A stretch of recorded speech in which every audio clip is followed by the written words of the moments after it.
क्या आप भी देश और दुनिया की खबरों से रह जाते हैं बेखबर? तो सब्सक्राइब कर लीजिए हमारे HT न्यूज चैनल को और बेल आइकॉन को दबाना मत भूलिएगा। बजट 2025-26 में एजुकेशन के लिए जो बजट एलोकेशन किया गया वो 23.108 करोड़ किया गया,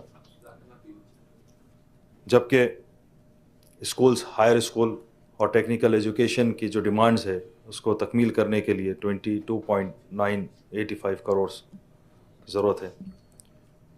ये 7.5% स्टेट बजट इस हिसाब से होता है, जबकि ऑनरेबल चीफ मिनिस्टर जनाब रेवंत रेड्डी साहब ने ये प्रॉमिस किया था कि एलोकेशन ऑफ बजट एजुकेशन के लिए 15% किया जाएगा।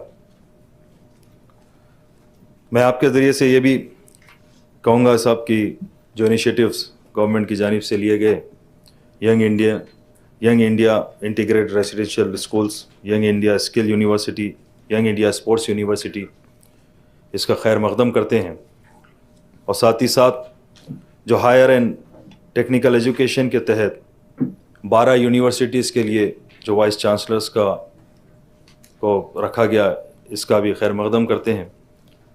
और जिस तरह SC, ST, BC and minorities residential schools के लिए जो टोटल स्कूल है वो 1023 हैं, जिसमें से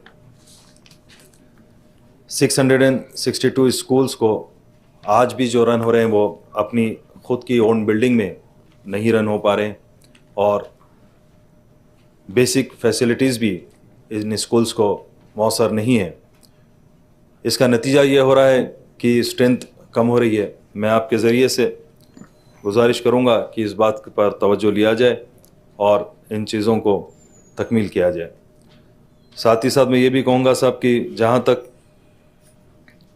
गवर्नमेंट स्कूल है, उसके अलावा प्राइवेट स्कूल्स के भी कई जो स्कूल रन हो रहे हैं वो प्राइवेट और रेंटल बिल्डिंग्स में हो रहे हैं, जिसके तरफ से जो एमिनिटीज़ स्टूडेंट्स को मिलना है वो पूरे मुकम्मल नहीं मिल पा रहे हैं। इस पे भी गौर करने की ज़रूरत है। और कई teaching and non teaching staff